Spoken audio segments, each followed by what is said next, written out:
Good morning, fantasy. Welcome into my brand new show, Good Morning Fantasy. We're going to be live every single day, Monday through Friday, 8:30 a.m. to around 9 to 9:30 a.m. every day, depending on what my schedule looks like. Today, I have class at 9:30 up on college campus here at Miami University, so we're going to be wrapping around 9 a.m. Thank you for joining me for your morning dose of fantasy football, or if you're watching on a replay, thank you so much for checking out my first show. It really means so much for you guys to be here. Thank you, thank you, thank you.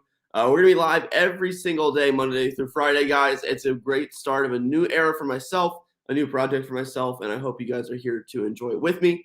Today we have a fun one. It is going to be discussing Gabriel Davis of the Buffalo Bills, young wide receiver who the Dynasty fantasy football community has been a big fan of for a long time. And I'm going to be taking a look at his playoff performance and deciding if I should go in on him in the long term or if he's a little bit of a fake. It's going to be a fun show. Thank you guys so much for being here. And let's get into it. So Gabriel Davis has been on the Buffalo Bills now for 2 seasons. Drafted last season in the middle round. I believe he was a day 3 draft pick, I believe in the 4th round to the Buffalo Bills. And in the last couple seasons, a lot of people have been clamoring for him to become the wide receiver 2 along Stephon Diggs. We didn't really get to see that last season, unfortunately, with a lot of wide receivers in front of him in his way on the depth chart. It seemed like it wasn't really going to happen, but he showed flashes as a rookie. From there, the Dynasty fantasy football community really took off with their full-on hard-eyes crush of Gabriel Davis. Gabe Davis was always kind of showing flashes. He always had good talent. But it seemed like there was always some guy on the wide receiver depth chart in front of him that was kind of taking those reps, whether it be Cole Beasley or this year Emmanuel Sanders. Gabriel Davis never really got the chance to have a full breakout opportunity. Now, fast forward to this year. In the playoffs, Gabe Davis has one of the best fantasy football games in recent memories for almost 200 yards and 4 touchdowns, if I'm not mistaken. Gabe Davis is a very good, talented young wide receiver. The thing is for me is, will it be consistent? It's the age-old argument of target share versus weighted playoff opportunities at the end of the season. What does it mean? Do playoff football trends stick to the regular season? He's a mid-round draft pick. Does his draft capital carry over into next season? Do people actually care about Gabriel Davis enough to go out, make trades for him, and really inflate his price in the Dynasty community? My answer to that question, broadly, before we dive into it, is I think no. I think he is fake, personally.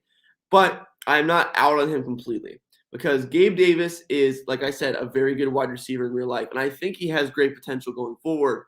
However, I'm not investing in a guy that hard who had a 10% target share last season, guys. I mean, come on. I mean, you know how many people out there who had a 10% target share who probably are way better than Gabriel Davis in real life NFL talent? Probably a lot. Probably a lot more players than just Gabe Davis. I think that it's really important for fantasy football, in my opinion, to chase volume. Okay, I think it's really important for fantasy. I want the guy who's going to be peppered with targets over and over again. I want the Deontay Johnson of that offense. I want the guy who's going to be hyper-targeted by their quarterback. Gabe Davis, while he could be really good, is not that guy. And if you're going to have a wide receiver 2 in fantasy football, I'm going to want a place where it's a 50-50-ish kind of situation as far as talent goes, like Chris Godwin and Mike Evans, for example, in Tampa Bay, or CeeDee Lamb and Amari Cooper in Dallas, or Jamar Chase and T. Higgins. Well, Jamar Chase is the better wide receiver. T. Higgins is also a very, very good wide receiver and good enough to earn his own targets, similar like Adam Thielen and Justin Jefferson. I don't see that same relationship happening in Buffalo with Gabriel Davis and Stephon Diggs. I think Stephon Diggs is miles better real life than Gabriel Davis is. And if Gabe Davis is going to want to take that step into that role, he's going to need to work very, very hard and get a lot better on the field if he's going to want to make that leap in fantasy football production. Also, Cole Beasley is no slouch. The anti-vax legend himself, Cole Beasley. He's so good in real life, and he's been a very solid wide receiver for Buffalo for a long time now. Gabe Davis is not going to see the targets that Cole Beasley and Stephon Diggs sees. So I think it's going to be very difficult for him to establish permanent fantasy football dominance, if you will. I would much rather invest in guys like Amon-Ra St. Brown right now in Dynasty, who I understand they both have similar draft capital, and they are both, relatively similar situations. A lot of people like Gabriel Davis more because he's attached to Josh Allen and the situation seems more stable long term, which I understand. You're chasing that good quarterback play. I get it. But like I said, I want the guy who's peppered with targets. I want the Deontay Johnson of the offense. And if you're looking for that guy could be Amon-Ra St. Brown in Detroit. In Detroit, no one's there getting peppered with targets except for T.J. Hawkinson. At wide receiver, it is literally as open as it possibly comes. Amon-Ra St. Brown averaged, I think, 11 targets a game over the last 5 games of the season. I want that guy. I don't care how many targets Gabe Davis is getting. Give me the guy who's getting 11 targets a game in Detroit, getting at least 8 receptions a game, at least 70 receiving yards down the stretch for like 5 games in a row. I want that consistency. I want that offensive permanent involvement. I don't want the guy who can get game scripted out and can be forgotten in the offense like Gabriel Davis can. The question is for me, will the Buffalo Bills continue to add to the depth chart if Emmanuel Sanders is out the door this season? Because if it is Gabe Davis, Cole Beasley, and Stephon Diggs, sure, Gabe Davis is going to be fantasy relevant. I'm not saying he's not going to be, but will he be good enough for you to justify trading a first-round pick for him in Dynasty? Absolutely not. And I've seen a lot of people doing that this offseason. I've seen some crazy trades on Twitter where his value is just sky high. I've seen a lot of people are even valuing him over Chase Claypool, which I think is ridiculous. Quick side tangent because we have plenty of time. On Chase Claypool, Claypool is severely underrated right now for a couple of reasons. One, the Steelers' offensive coordinators are not using him correctly. Chase Claypool is being used like Mike Williams. And he does have Mike Williams kind of traits. He is that jump ball wide receiver guy. He is that deep threat. He is that guy who can go up and make big catches. Isn't Beasley up for free agency as well? Is he? If you could look that up for me, that'd be amazing. If Beasley's also up for free agency, that does open up the door even further for Gabe Davis, which is very interesting. I think back up here. If Cole Beasley and Emmanuel Sanders leaving free agency, and Gabe Davis and Stephon Diggs are the clear 1 and 2, Gabriel Davis will absolutely have fantasy relevancy. Will he be a top 30 wide receiver? I don't think so. That's what I'm trying to say. I don't think he's going to be terrible. I don't think he's going to be unusable. I don't think he's going to be unstartable. I think he could be a weekly flex player, but his dynasty price right now is not what I'm looking to invest in at all for a wide receiver of his stature, personally. Back to Claypool real quick. Well, Fantasy Nucks in chat's going to do some research for me there. Thank you, buddy. I appreciate it. Chase Claypool is not being used correctly by the Pittsburgh Steelers. I'm a Steelers fan. I watch the games. I still believe, personally, bias aside, that Chase Claypool is a very talented wide receiver too in the NFL. I think he has a high ceiling for big, deep threat, down the field type target games where he's scoring multiple touchdowns, 80 yards, etc. I think he has shades of DK Metcalf and he has shades of Mike Williams combined in one player. Obviously, we know that Big Ben Roethlisberger, you don't have to be a Steelers fan to know this past season, Big Ben was not driving that ball down the football field. He was taking dump offs all day long. His ADOT was like 1 yard. So Chase Claypool, this deep threat guy, is not getting the kind of opportunities you're looking for. And when he does throw deep balls, you're getting these big, lofting, marshmallowy, garbage balls that are just like these 50-50 jump balls, but with no real take it to the house touchdown potential. You know what I'm saying? Like, he's not capable. Big Ben last season was not capable of, seeing Claypool downfield, has a step on his corner, dropping it right in the bucket and letting him run after catch. Every single deep ball opportunity that the Pittsburgh Steelers had this season, except for like maybe 1 or 2 where he actually was able to run and catch, was a 50-50 jump ball situation where he had to go jump over his man, try to moss him and come down with it and just go out of bounds because that's all he was able to do. I think a young quarterback or any quarterback upgrade would be absolutely ginormous for Chase Claypool. And let's say hypothetically, it's probably not going to happen. Let's say hypothetically, the Pittsburgh Steelers add Aaron Rodgers this offseason, and Aaron Rodgers comes over from the Green Bay Packers and joins the Pittsburgh Steelers. That downfield passing game gets a monumental upgrade. We saw the success that Aaron Rodgers has had this season with Marquez Valdes-Scantling or MVS, whatever you like to call him. If Chase Claypool can be that guy for the offense and Deontay Johnson can be more of the quote-unquote Devontae Adams of that offense, I think we see a huge breakout this season for Chase Claypool. Obviously, it's probably not going to happen because Aaron Rodgers is likely not going to come to Pittsburgh. But I would love it, Aaron, if you're watching for some reason. If you're one of the 3 viewers right now, Aaron, come to Pittsburgh. That'd be great. Also, shout out 3 viewers in here, guys. Thank you so much. I was expecting no viewers on the first show. Welcome into Good Morning Fantasy, guys. Every single morning, Monday through Friday, we'll be here 8:30 for at least half an hour. Thank you for making me a part of your daily routine. I appreciate it.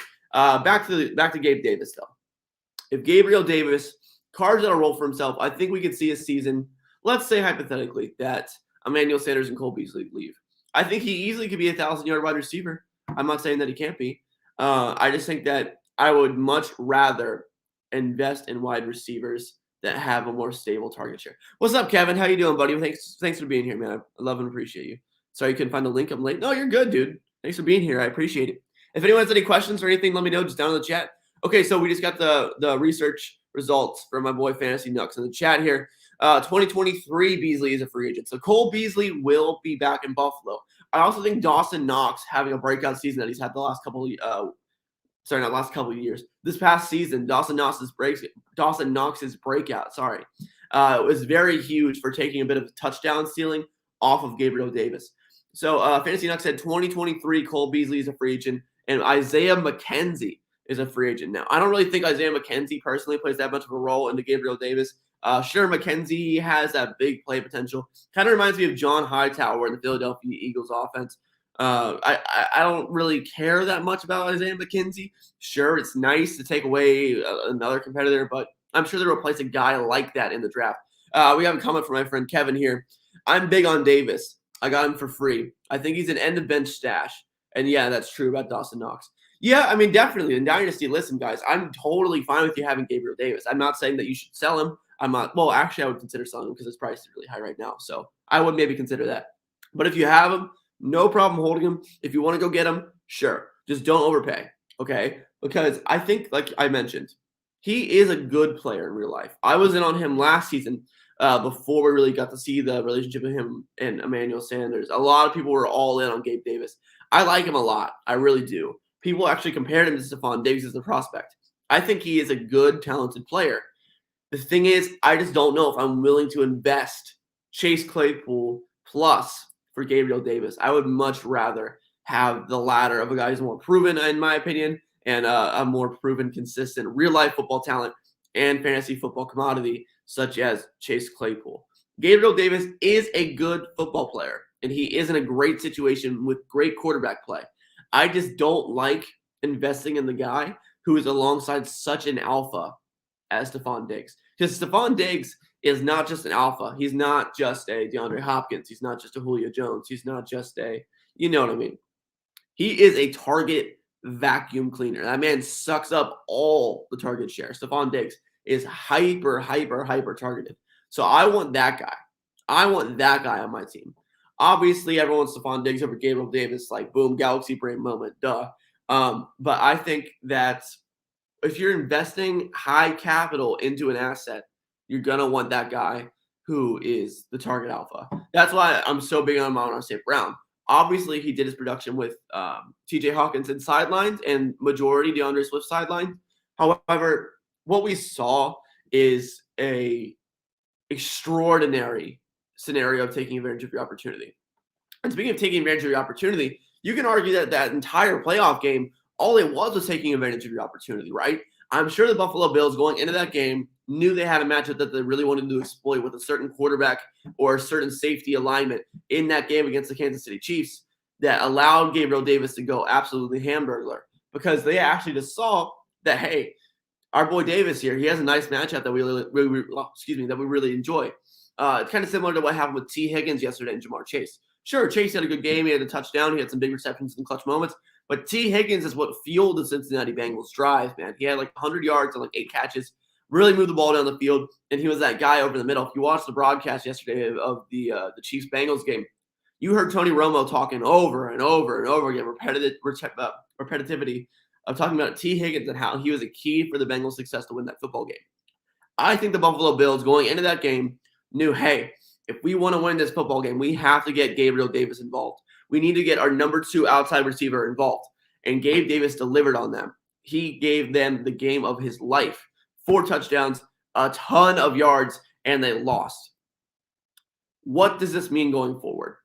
Personally, I don't read too much into playoff football scenarios for next regular season's indicators of success. Sure, it's great. I think especially for running backs to see different usage levels for different players, especially ones that haven't got that many touches during the regular season.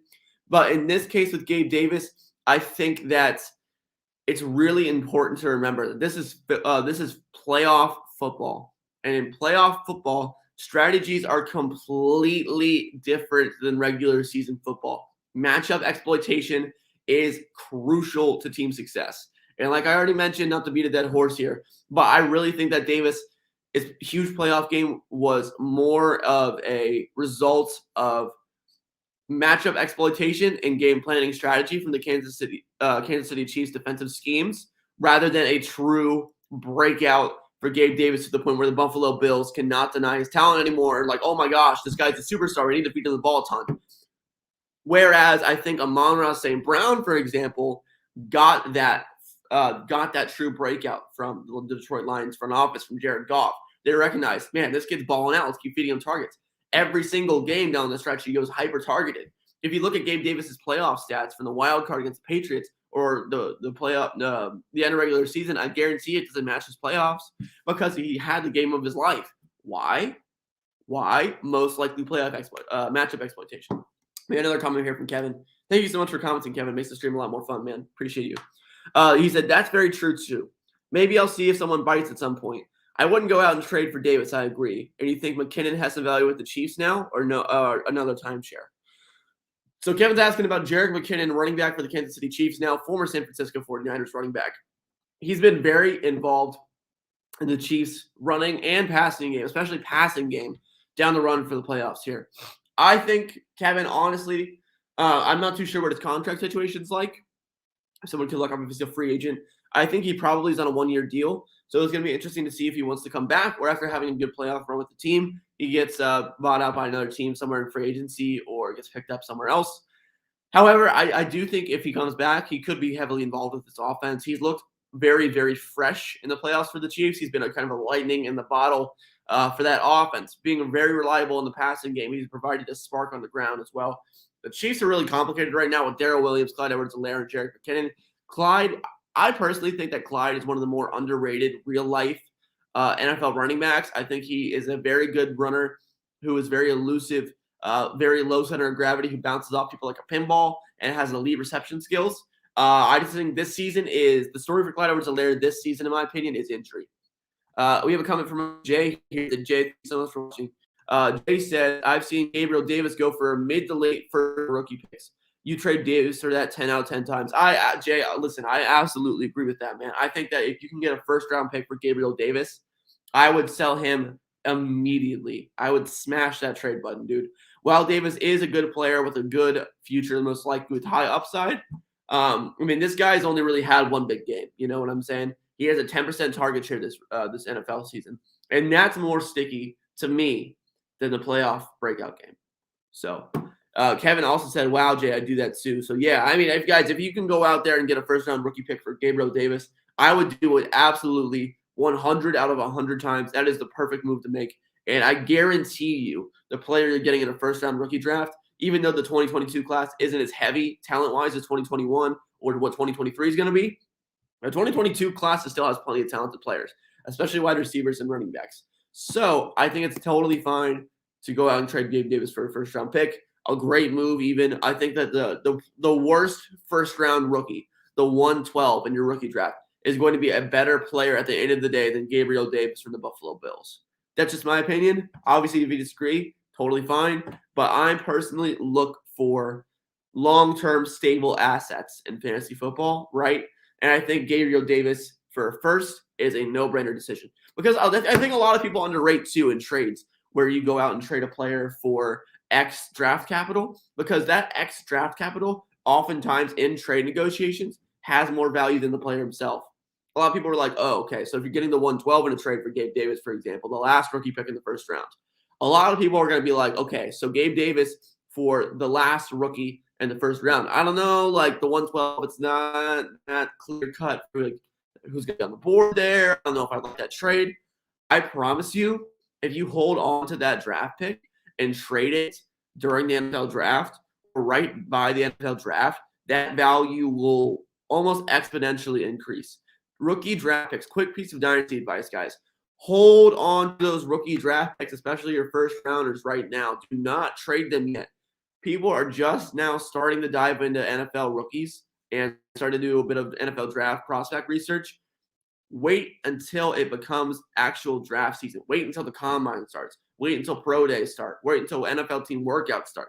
Wait until Mel Kiper comes out with a new mock draft every time he blinks his eyeballs. And look how fast people are going to want new rookie picks. Everyone's going to get hyped about the new rookie prospects.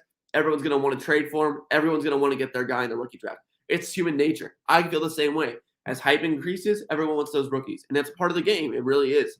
So I highly, highly, highly recommend trading Gabe Davis for any draft capital you can get. I would even trade him for 2 seconds personally. If you get a 2022 second and a 2023 second for him, I would do that as well.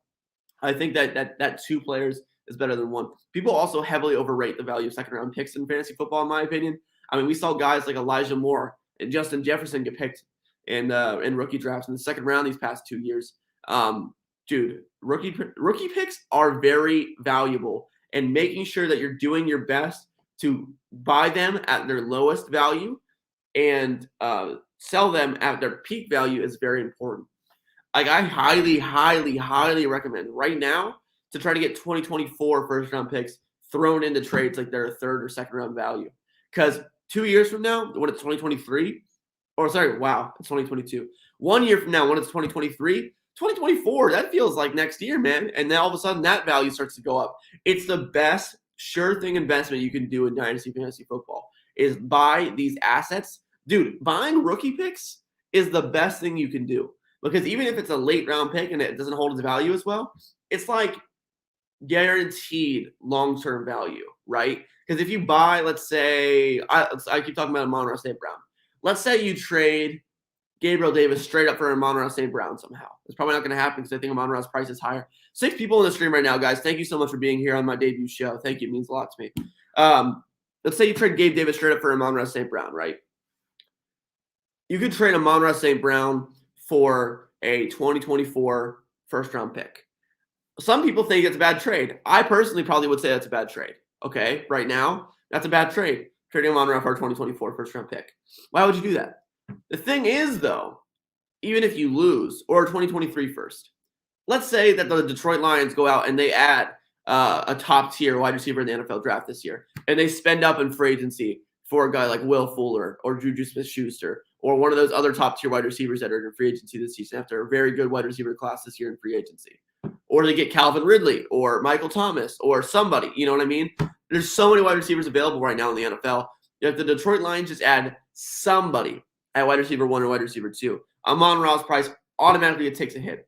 So let's say they add a guy in free agency here soon, a top-tier wide receiver. They add in Will Fuller. Amon-Ra already takes a hit. Go to the NFL draft. They spend their first-round pick on a wide receiver, elite prospect like Jamar Chase level. I don't think there's one like that in the draft, but let's just say hypothetically.